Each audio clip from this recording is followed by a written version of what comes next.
Praise the lord. పిల్లరా, మరి నూతన ఉదయకాల సమయంలో దీని వాక్యాన్ని చదువుకుందాం.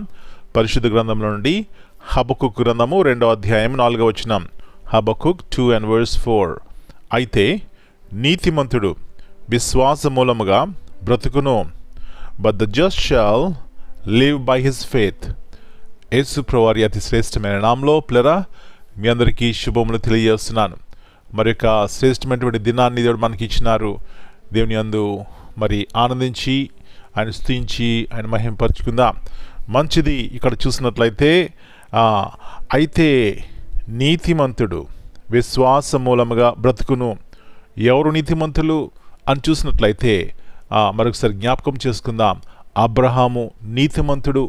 అబ్రహాము ఏం చేస్తున్నాడంటే తన యొక్క సొంత నీతిని కాదు కానీ, తన యొక్క సొంత నమ్మకము బలం మీద కాదు కానీ, దేవుని నమ్మినని వాక్యం చెప్తుంది. దేవుని యందు ఆనందించెను, దేవుని ప్రేమించెను, దేవుని యొక్క శక్తిని ఆశ్రయించెను, దేవుని కోటగా చేసుకొను, ఆశ్రయముగా చేసుకొను అని మనం ఎన్నని చెప్పుకోవచ్చు. పిల్లరా, అది విశ్వాసం అంటే. ఎప్పుడైతే అలాంటి విశ్వాసం మనం కలిగి ఉంటామో ఏమవుతుందండి? అబ్రహాము దేవుని నమ్మెను, అది అతనికి నీతిగా ఎంచబడెను. కాబట్టి తన జీవితంలో చూసినట్లయితే ఎలాంటి ఒడిదుడుకులు వచ్చినా, ఎలాంటి శ్రమలు వచ్చినా, ఎలాంటి కృంగిదల వచ్చినా తను నిలబడ్డాడు. అనేక మందికి విశ్వాసులకు తండ్రి అయిపోయినాడు. What's the reason? ఏమిటి కారణం అంటే పిల్లరా, అబ్రహాము దేవుని అంతగా గుడ్డిగా నమ్మాడు. నా ప్రియ సహోదరి, చూస్తే నమ్మితే అది విశ్వాసం కాదని. ఒకవేళ మన కళ్ళ ముందు కనబడకపోయినా, ఒకవేళ మనకి అసాధ్యమైన, మన జీవితంలో ఇది నెరవేరదు అని కృంగిన ఆ సమయంలో ప్రభువా నేను నమ్ముతున్నాను, నీ మాట సత్యమైనది, మీ వాగ్దానములు సత్యమైనవి అని పిల్లరా పరిపూర్ణమైన విశ్వాసంతో ఆయన మీద ఆనుకున్నప్పుడు ఎలాంటి గొప్ప కార్యములు, ఆశ్చర్య కార్యములు, అద్భుత కార్యములు దేవుడు చేస్తాడు. మన జీవితాలు మారుస్తాడు, మన హృదయాన్ని మారుస్తాడు. మన జీవితంలో దేవుడు సంతోషాన్ని ఆనందనిస్తారండి. అలాంటి కృప దేవుడు మనందరికీ దయచేయను గాక. ప్రార్థన చేసుకుందాం. పరలోకమందున మా తండ్రి, పరిశుద్ధమైన దేవ, మరి నూతన ఉదయకాల సమయాన్ని బట్టి మీకు వందనాలు నాయనా. మా జ్ఞాపకం చేస్తున్నారు. నీతిమంతుడు విశ్వాస మూలముగా బ్రతుకును. ఎన్నోసార్లు ప్రభువా చూస్తున్నాం కాబట్టి భయం కలుగుతుంది. మరి కొన్నిసార్లు మా ముందు జరగకపోవచ్చు.